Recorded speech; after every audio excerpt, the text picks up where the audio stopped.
Challenge Copenhagen, fordi Sportevand Danmark lavede en undersøgelse sidste år, der viste, at 10% af tilskuerne, altså hver 10. stod og fik lyst til selv at gennemføre en langdistance triathlon. Det er altså, hvad man risikerer at rulle sig ud i, når man møder frem som tilskuer her.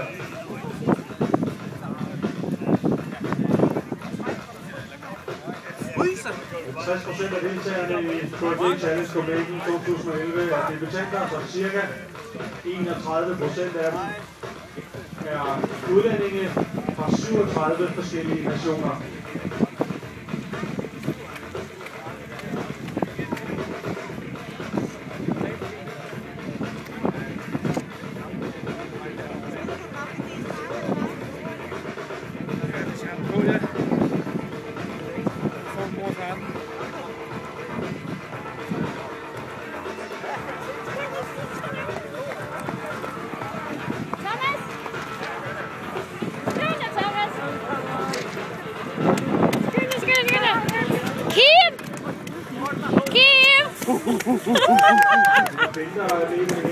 Kom så, Seje!